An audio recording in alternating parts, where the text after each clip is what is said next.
Bonjour à tous, j'espère que vous allez excellemment bien. Aujourd'hui on se retrouve pour parler cyclisme, pour faire le débrief d'une nouvelle manche de Coupe de France, quasiment la 10e je crois, du calendrier. En fin de vidéo on fera même un point du côté du classement général. On va revenir un petit peu sur ce qui s'est passé pour peut-être la plus belle course de la Coupe de France de la saison, le Trobro-Léon. On va revenir sur les ribines bretons, voir ce qui s'est passé dans la version bretonne de Paris-Roubaix.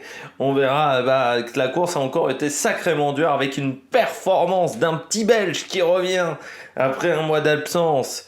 Il était déjà revenu il y a quelques jours, mais là, il est bien revenu et on est sûr qu'il n'y a pas de séquelles suite à son problème avec la maladie de Lyme.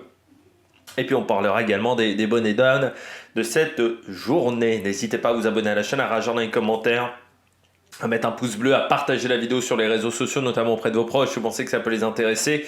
Dans les commentaires, n'hésitez pas à me dire qui vous a plu, qui vous a déçu. EPS 2.0, c'est la plateforme de podcast TikTok. YouTube, les shorts juste après l'arrivée des grandes compétitions, notamment en ce moment du Giro. Et puis si vous avez les moyens et que vous voulez soutenir mon travail, vous pouvez faire un super thanks et je remercie les gens qui le font. Et puis quand vous vous abonnez à la chaîne, vous pouvez rajouter la petite cloche, comme ça vous êtes au courant des dernières vidéos qui sortent sur la chaîne. Et plus vous cliquez rapidement sur une notification, plus la vidéo est mise en avant par YouTube. Et je remercie les gens également qui cliquent rapidement. Trobro-Léon, pour moi, c'est la course la plus, l'une des plus belles du calendrier français. Et pourtant, son emplacement dans le calendrier est complètement à chier. C'est-à-dire que le Trobro-Léon, c'est très compliqué pour le suivre. Alors, là, c'est la première année où j'ai pu le suivre en direct parce que j'ai regardé les deux courses en simultané. Mais assez souvent, je le regardais, mais par exemple au mois de juin. Je le regardais un mois plus tard parce que comme c'est pendant le Giro, c'est toujours un petit peu embêtant. Au niveau de son emplacement dans le calendrier, c'est avec la réforme 2026, j'espère qu'une course comme le Trobro-Léon, par exemple, se sera décalée dans l'année. Ça serait bien, parce qu'aujourd'hui, au mois de mai, je trouve que c'est pas un bon emplacement. En fin de saison, ça aurait peut-être de la gueule, le Trobro-Léon, parce que c'est une course qui est diablement dure. Il y a une trentaine de secteurs.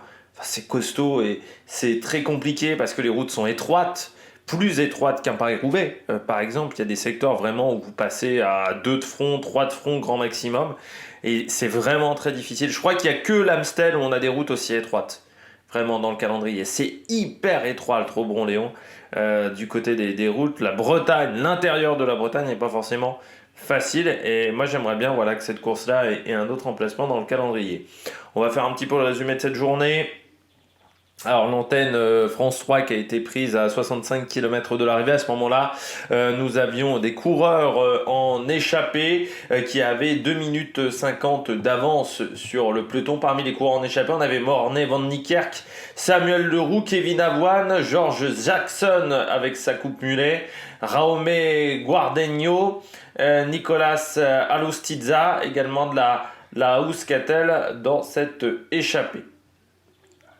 Donc à ce moment-là, 2,50 d'avance. Et puis quasiment juste après la prise d'antenne, on a la Groupama qui est en tête de peloton, qui fait un gros tempo, la Groupama, ce qui fait un bel écrémage. On se retrouve à 30-40 coureurs maximum. Au kilomètre 57.5, voilà, je mets que le peloton fait à peu près 25 coureurs, ça c'est ce que j'ai noté. Et pour vous dire, c'est qu'en 12 km, on passe de 2 minutes 50 à 1 minute 11 entre l'échappée et le peloton. Ce qui fait qu'on va se retrouver même à un moment à avoir un peloton coupé en deux, surtout qu'un certain Arnaud Delis a crevé. Heureusement, son équipe arrivera à le remettre à l'avant de la course à 45 km de l'arrivée. 5 km après, c'est le secteur de la ferme. Et Delis accélère. Venturini aura à ce moment-là une crevaison. Et puis quelques kilomètres après, Delis a sa deuxième crevaison, comme Mathis Lebert, Sandy Dujardin, Marc Sarrault, qui crèvent également au même moment. Dans l'échappée devant, alors qu'on conserve à peu près cette minute d'avance, Van Niekerk décide d'attaquer comme Cosnefroid, mais qui n'arrive pas à faire la différence. Dans le peloton, on essayera à plusieurs reprises. À 18 km de l'arrivée, Axel Zinglet a un problème. Alexandre Delettre a une crevaison. Delis revient de l'aide qui sera ensuite disqualifié pour un changement de vélo qui n'était pas réglementaire.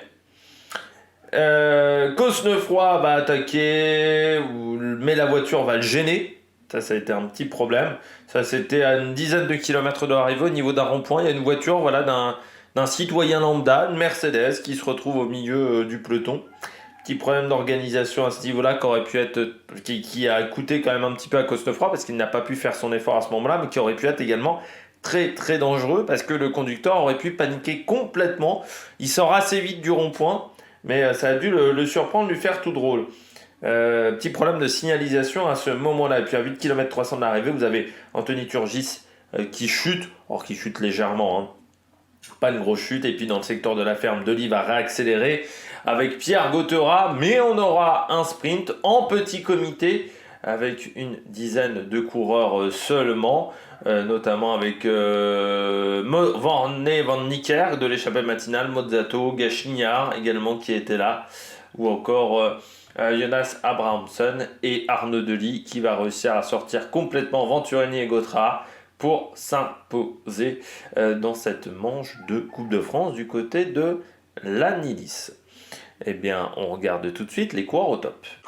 Attaque de Marlou! On regarde les coureurs au top. Du côté des coureurs au top, je commence avec Arnaud Delis. Très belle performance d'Arnaud Delis. Pour moi, il n'y a pas grand-chose à dire. Je parlais hier de masterclass pour Pogačar. Mais Arnaud Delis sur ce Trobreau-Léon, c'est aussi une performance XXL, pour ne pas reprendre les mêmes termes. Et ça prouve qu'Arnaud Delis a retrouvé l'entièreté de sa condition physique, parce que c'est l'une de ses plus belles victoires. Parce qu'il n'y a rien qui a été facile aujourd'hui pour Arnaud Delis. Il n'y a rien qui a été facile parce que il y a quand même 2 crevaisons. À un moment, il est à plus d'1 minute du premier peloton. Donc il est loin. À un moment, il est super loin, Delis, hein. Et son équipe a fait du gros job. Il faut le dire aussi. L'Auto Destiny a très très bien bossé pour le ramener. Ils ont su rester collectifs. Et ça, c'est vrai que ça montre que tu ne gagnes pas sans tes équipiers. Et dans le final, il gère super bien. Parce qu'il se fait oublier complètement. Alors qu'il montre dans le secteur à 6 km de l'arrivée qu'il est le plus fort. Il le montre à 2 reprises. Eh bien, il arrive quand même à se faire oublier. C'est-à-dire que Venturini, lui demande pas de boucher le trou, ce qui est peut-être une erreur. Et il est super bien emmené après par les adversaires et il gagne, mais solide. Moi, j'avais peur, hein. Je vous avais dit après qu'on a annoncé qu'il avait la maladie de Lyme. Je m'étais dit, bon, même si l'équipe dit qu'ils l'ont pris rapidement en termes de traitement, je me disais, bon... il a arrêté en mars.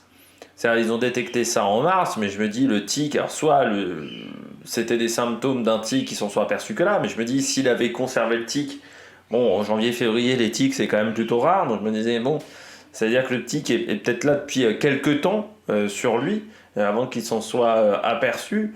Je me disais, bon, est-ce que le traitement, ça va réussir? Parce qu'on a vu quand même des personnalités célèbres être atteintes de la maladie de Lyme, et ensuite c'était compliqué pour leur carrière en dehors du monde de sport. Donc je me disais, bon, est-ce que Delis va vraiment s'en sortir? On voit que là aujourd'hui il a réussi à répéter les efforts sur une course qui n'était pas évidente, où il y avait quand même 203 km. Donc non, c'est plutôt une bonne nouvelle pour Arnaud Delis pour la suite de sa saison. Normalement, il devait faire le Tour de France. Alors ça, c'était avant son problème de maladie de Lyme. Donc je ne sais pas si c'est encore prévu. Mais non, c'est vraiment du beau boulot par Arnaud Delis. Deuxième coureur top, Riley Sheehan. Lui, il est quand même assez exceptionnel, Sheehan. Il fait 4e aujourd'hui. Derrière Gauthera et Venturini qui sont meilleurs au sprint que lui. Mais moi, je me disais, est-ce qu'il arrivera à confirmer après sa victoire sur Paris Tour l'année dernière? Parce qu'il arrive en gagnant en étant stagiaire. Il n'était pas sûr de rester chez Israël. Bon, il se retrouve à avoir un contrat avec Israël sur 3 ans, donc 2024 à 2026 après cette victoire. Je me dis, mais est-ce qu'il va réussir à réaliser la même performance sur les classiques? Quand on voit sa saison de classique, Ariel Chihan, c'est quand même vraiment bien. Il fait 22e du Grand Prix E3, 25 d'à travers la Flandre, 13 du Tour des Flandres. Sur Paris-Roubaix, il est plus loin, il est 75e. 4e de la Lotto Phamen Ardennes Classic, 3e de Hirschborn Frankfurt, qui est quand même une épreuve World Tour, 4e du Trobo-Léon. Très très solide ce qu'il arrive à proposer à 23 ans. Moi j'avais un peu peur qu'il n'arrive pas à enchaîner en termes de résultats, mais il montre qu'il est totalement fait pour les classiques, que c'est vraiment un style de course qui lui correspond bien. Il pourrait presque faire penser à Van Mark dans l'idée. Tu as un coureur qui est vraiment très bon dans ce registre-là des classiques, qui n'a pas forcément une grosse pointe de vitesse, mais vraiment il fait une saison XXL pour le moment. Riley Sheehan, l'année dernière il avait fini extrêmement fort, vainqueur de Paris Tour, 2e du Japan Cup Critérium, 6e de la Japan Cup Cycle Road Race au mois d'octobre, en toute fin de saison. C'était vraiment déjà très très solide ce qu'il avait réalisé en une dizaine de jours, parce que c'était vraiment en très peu de temps. Donc là il a réussi à faire la même chose pour un coureur qui avait peu d'expérience chez les professionnels avant son arrivée chez Israël. Voilà, il avait vraiment pas grand chose.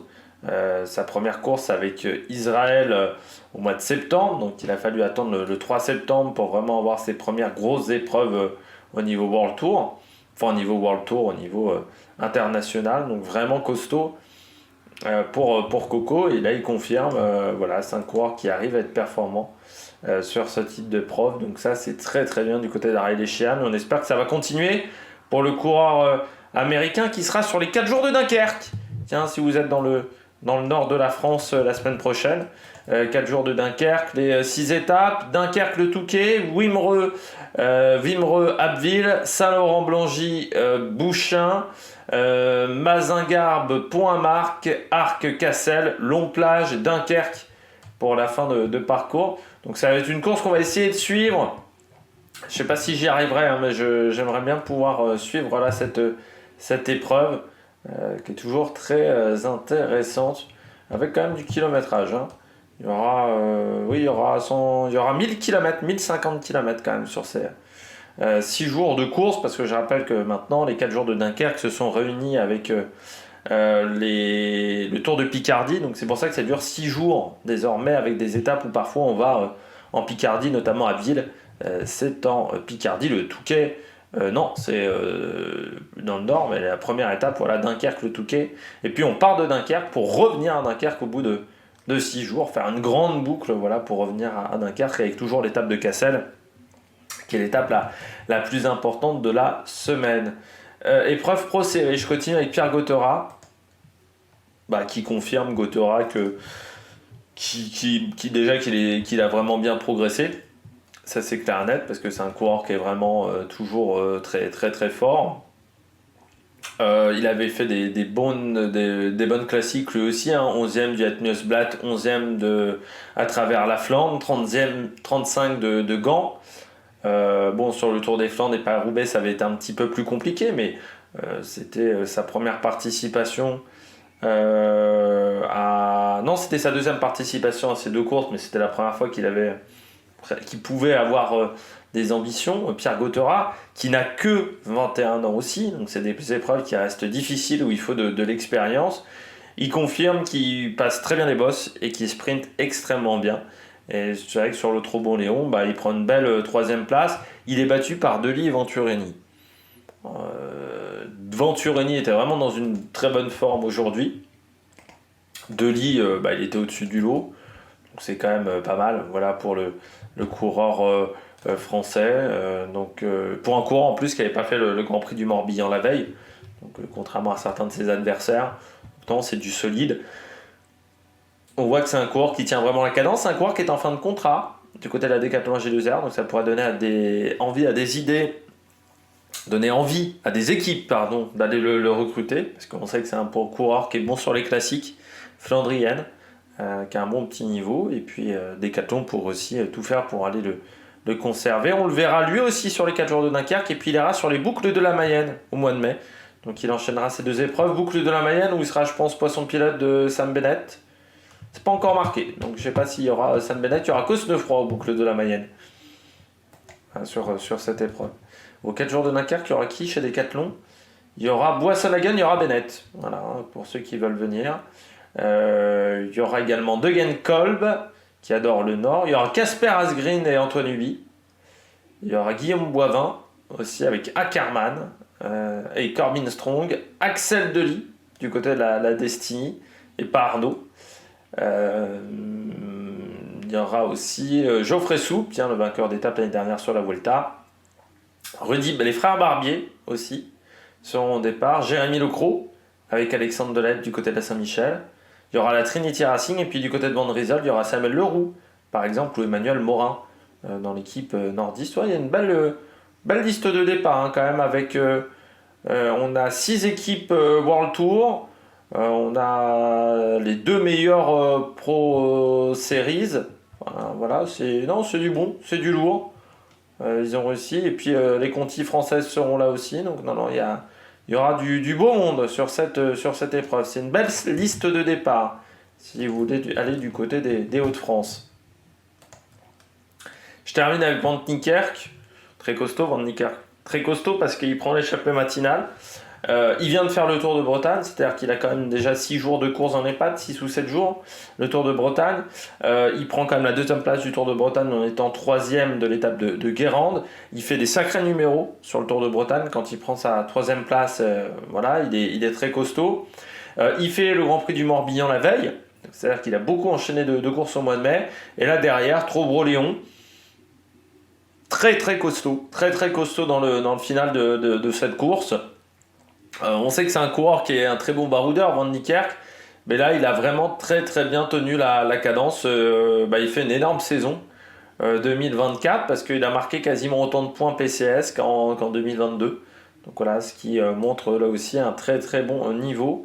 Lui qui avait remporté, qui avait pris la 3e place sur les championnats d'Afrique du Sud, ça c'était au mois de février, échappé sur la Classique Vert et sur la première étape du Tour des Alpes-Maritimes. C'est un coureur qu'on voit souvent en échappée, souvent en attaque, le coureur sud-africain. Ça fait quand même depuis 2019 qu'il est chez Saint-Michel, Aubert 93, enfin Mavic Aubert 93 désormais. Coureur qui avait été repéré par Dimension Data dans l'équipe continentale, qui avait eu 6 mois de stage mais qui n'avait pas été conservé. Il était à ce moment-là avec Gebre Zabier, par exemple, dans cette formation qui est devenue aujourd'hui l'équipe continentale de la Q36.5 Mornay Van Niekerk.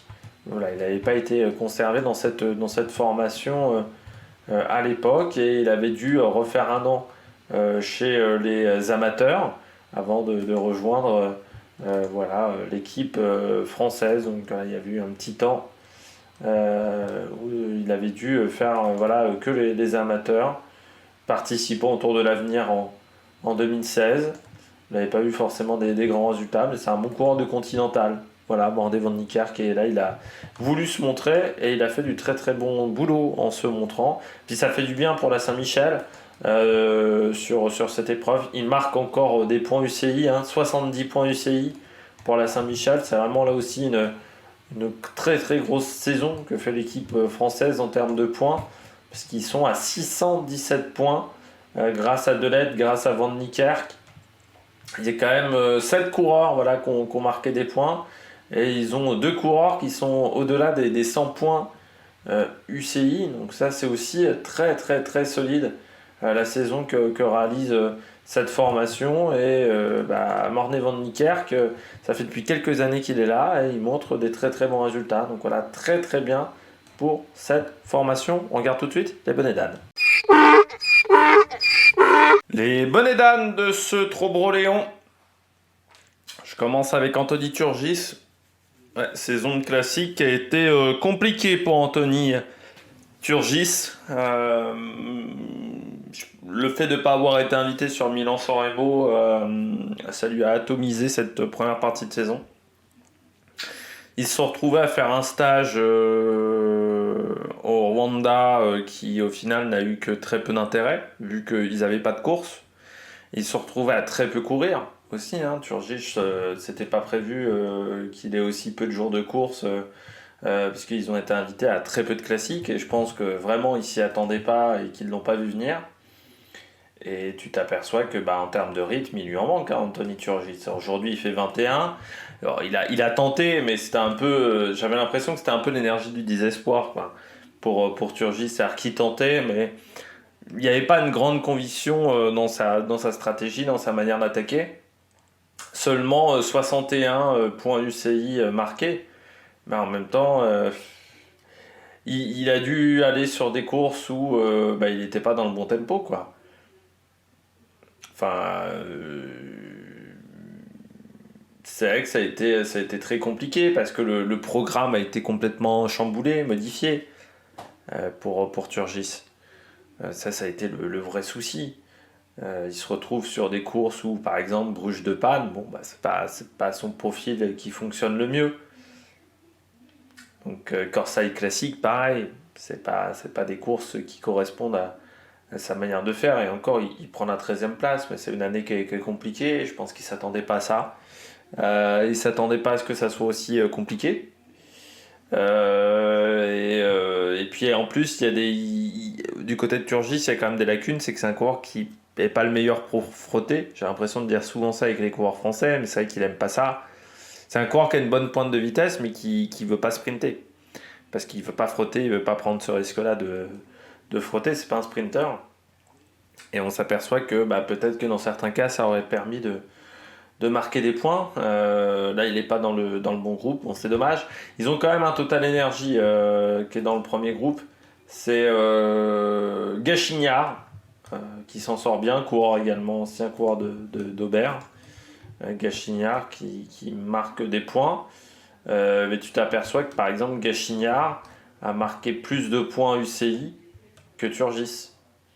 C'est-à-dire que Gachignard a 155 points aujourd'hui UCI marqué, quand Anthony Turgis en a 61. Ça fait mal quand même au moral. Ça fait extrêmement mal au moral pour Turgis, mais encore une fois, une préparation de saison qui a peut-être pas été optimale aussi, parce qu'ils ont changé pas mal de choses. Le fait de faire ce grand stage en Afrique, c'était pas habituel pour eux. Ça a peut-être vraiment changé la donne. Et puis après, derrière, cette non-participation à beaucoup de courses, un calendrier qui était en suspens, ça a été vraiment terrible pour eux, parce que ils n'ont pas fait le Tour des Flandres, par exemple. Donc ça, c'est vrai que ça a été difficile à gérer pour eux. Et ils se retrouvent à avoir un calendrier à trous. À être obligé de reprogrammer des jours de course sur des courses qui n'étaient peut-être pas prévues pour Anthony Turgis. Et là, après, ça devient assez vite l'enfer. Donc, pour le coureur français, qui va avoir 30 ans dans une dizaine de jours, ça sera le 16 mai prochain, où il aura 30 ans. On espère qu'il retrouvera des bonnes jambes sur les prochaines épreuves. Il ira sur les 4 jours de Dunkerque. Il y aura peut-être l'objectif d'aller tenter de faire un top 10 sur cette épreuve-là, mais tu t'aperçois que c'est quand même pas évident la saison 2024 de Turgis. Et puis Turgis, c'est quand même un mec de classique. En dehors de la saison de classique, c'est quand même un mec qui est beaucoup plus discret. Donc là, maintenant, on arrive sur une autre période de course avec les grands tours, avec les courses par étapes. Je pense que ça va être plus compliqué pour Anthony Turgis. Coureur qui n'a même pas fait... oui, parce qu'ils n'étaient pas invités non plus sur l'Amstel. Je suis en train de me dire. Il n'a pas fait l'Amstel, mais ils n'étaient pas invités non plus. Donc ça a été une année terrible pour Total. L'année prochaine, j'espère qu'ils prévoiront le fait de ne pas être invité sur la programmation de saison, parce que là, ça leur a pourri la programmation de saison. Et c'est vrai que pour Turgis, mais comme pour un Dries Van Gestel aussi, hein, par exemple, parce que là, je sais pas, Turgis, mais Van Gestel, c'est un peu pareil, c'est compliqué.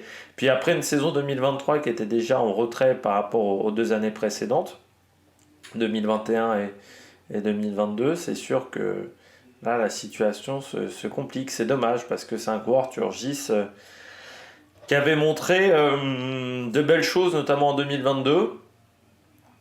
Enfin, 2021, 2022, 2021, il avait vraiment été très régulier sur la classique. Et là, cette saison à trous, ça l'a mis vraiment en difficulté.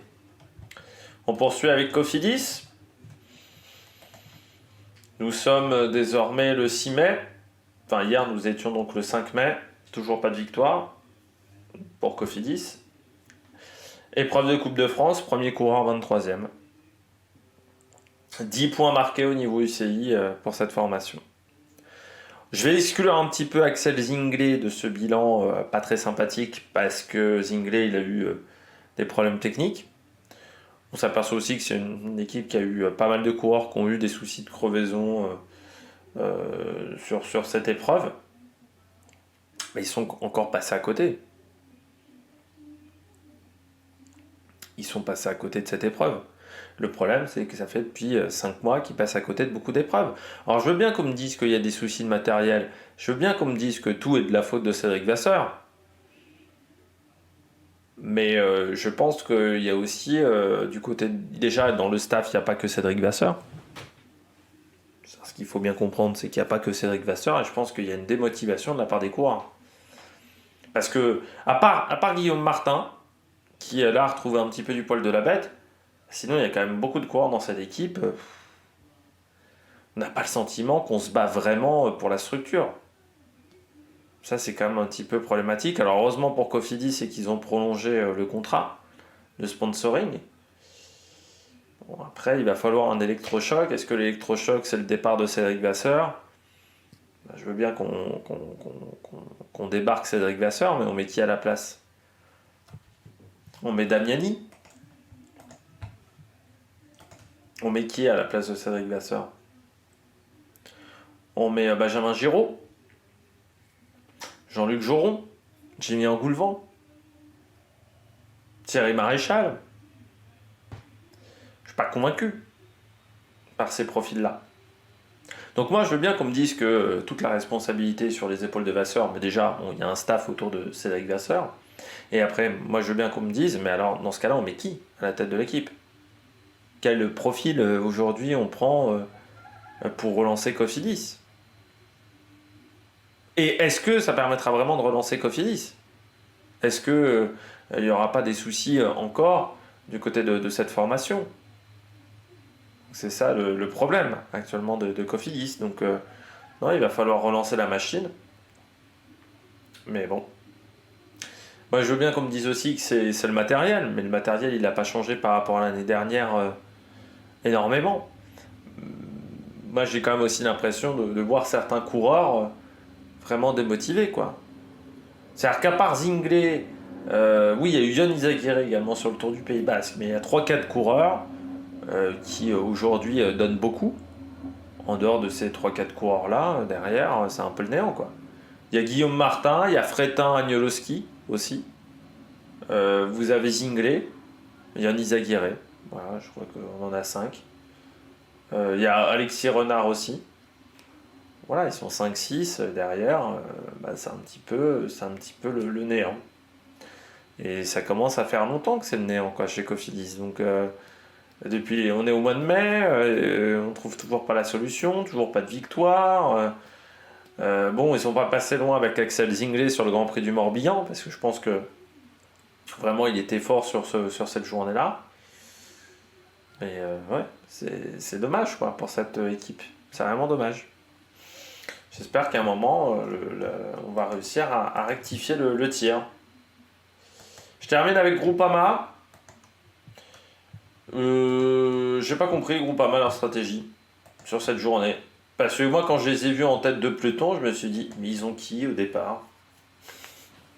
Ils ont qui peut vraiment aller chercher la gagne aujourd'hui ? Parce que vraiment, ils ont roulé très fort. Hein. Je vous en ai parlé lors du résumé. Là, je me suis dit, mais ils ont qui dans l'équipe pour rouler à ce point-là ?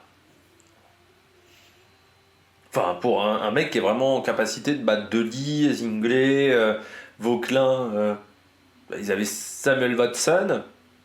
C'est bien, mais c'est pas si exceptionnel que ça, quoi. Et au final, c'est Samuel Watson qui finit premier de l'équipe. 8 points aussi marqués, donc c'est quand même une grosse ébauche d'énergie pour pas grand-chose.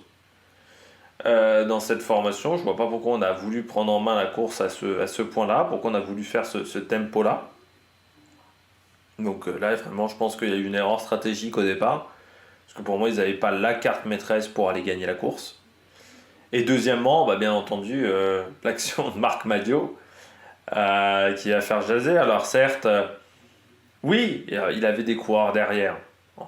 Il avait des coureurs derrière, il n'avait pas un nombre de bidons limité. Déjà, il faisait pas extrêmement chaud. Donc je suis pas sûr que tous les bidons auraient trouvé destination coureur. D'un autre côté, dans un groupe de 25, même si tu as 4 coureurs de ton équipe, tu ne pourras pas donner les bidons aux 4 coureurs. Il n'y a pas assez de temps, voilà, pour donner le bidon, reprendre un bidon, redonner le bidon. Il n'y a pas le temps. Donc c'est-à-dire qu'à ce moment-là, moi je pense vraiment que Marc Madiot aurait pu donner un bidon aux coureurs de la Euskaltel. Et puis c'est quand même le premier, surtout que ça se fait, en plus c'est une équipe de deuxième division, enfin normalement dans le peloton ça se fait de donner des bidons. Moi je me souviens notamment de Romain Bardet qui avait récupéré un bidon à G2R alors qu'il était à la DSM lors du Tour des Alpes il y a quelques années. Quand il s'impose sur le Tour des Alpes, je me souviens le jour de sa victoire, il a un bidon à G2R. Donc ça se fait normalement entre équipes, on dépanne dans ce genre de situation. Voilà, quand un coureur réclame un bidon, on dépanne. Là en plus, c'est une équipe de deuxième division. À Euskaltel n'était pas un adversaire direct pour Marc Madiot. Donc normalement, on passe des bidons dans ce genre de situation. Voilà, et encore une fois, normalement, il y a assez d'assistants sur le bord de la route pour pouvoir passer un bidon dans ce genre de situation. Ou soit, s'ils n'avaient pas prévu le nombre d'assistants sur le bord de la route, enfin, voilà, ça veut dire qu'ils ambitionnaient vraiment pas de remporter cette course, mais dans ce cas-là, pourquoi ils roulaient en tête de peloton? On revient aussi à nouveau à cette question-là. Donc oui, moi je trouve ça un petit peu dommage, surtout que Marc Madiot, c'est quand même le premier à regretter que le cyclisme change, à dire moi je fais dans l'affect, à regretter quand les équipes deviennent de plus en plus refermées sur elles-mêmes. Et derrière, bon, il fait ce genre de choses.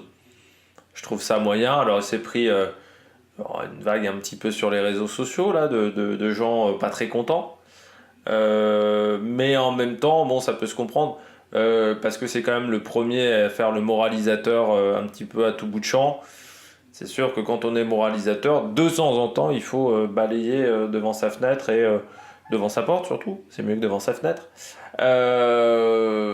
Et surtout, bah là, ouais, même si on me dit que oui, il y avait 5 coureurs derrière, il n'y avait que 4 bidons, mais de toute manière, elle n'aurait pas pu donner les 4 bidons. Enfin, dans un groupe de 25 comme ça va trop vite. Donc, bon, il pouvait donner le bidon au coureur d'Euskaltel. En plus, il faisait pas 35 degrés non plus. C'est-à-dire que oui, ça peut se comprendre d'un jour de canicule. Bon, là, hier, il faisait 20 degrés. Oui, il faisait 15. Bon. Puis normalement, on est au Trobron-Léon, donc on doit avoir quand même suffisamment d'assistants sur le bord de la route pour être en capacité qu'un coureur qui rate un bidon à un endroit peut le récupérer 10 km après. Enfin, à part si, encore une fois, la Groupama FDJ n'était pas venue avec des grandes ambitions et était venue en équipe réduite, mais je trouve pas ça cool, voilà, pour le coureur d'Euskaltel.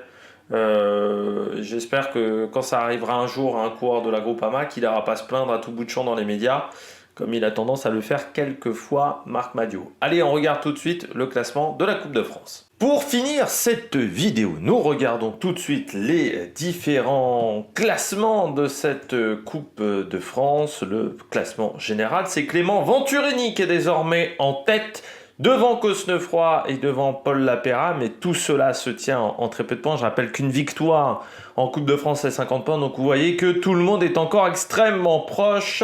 Vous avez ensuite Arnaud Delis, Jente Biermans, Alexandre Delettre avec Tom Van Hasbroek. Alexandre Delettre qui a été disqualifié de cette épreuve pour un changement de vélo illicite. On retrouve ensuite Emmanuel Morin et Lenny Martinez. Du côté du classement général jeune, c'est Paul Lapéra qui est en tête devant Arnaud Delis. Là encore, c'était très serré.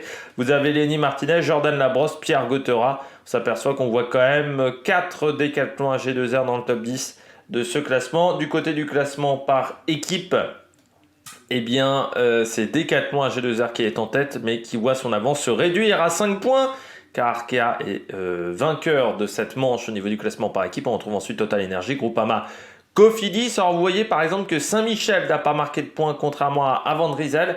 Tout simplement du côté de Saint-Michel, eh bien nous avions 3 coureurs n'ont pas fini.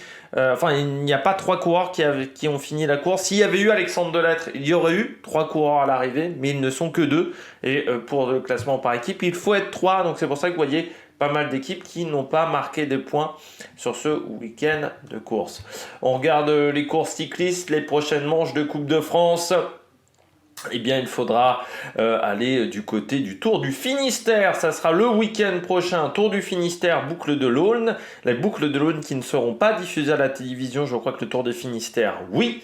Et puis ensuite, du côté des courses françaises, il y aura les 4 jours de Dunkerque, les boucles de la Mayenne avant fin mai, la Mercantour classique pour clôturer, on va dire, cette période-là de course avec cette 13e manche de Coupe de France. Et puis entre la 13e et la 14e manche de Coupe de France, il va s'écouler 2 mois avant la Polynormande qui reprendra le 11 août. Polynormande qui sera en même temps que le Tour de France Femmes, quasiment au moment de la Volta. Donc je ne sais pas si on pourra le débriefer, cette Polynormande, parce que là le calendrier va être assez chargé sur le mois d'août avec les Jeux Olympiques. Et la Volta aussi, et le Tour de France Femmes, ça va être très très chargeasse. Eh bien, j'espère que vous avez aimé cette vidéo. Donc nous, on essaye de se retrouver après les boucles de l'Aulne, après le Tour du Finistère. Les boucles de l'Aulne, on verra si on aura le temps de faire le classement de cette épreuve. Et puis voilà, on se retrouvera après ces 2 manches-là pour essayer de faire un point du côté de la Coupe de France. N'hésitez pas à vous abonner à la chaîne, à réagir dans les commentaires, à mettre un pouce bleu. Allez, ciao ciao!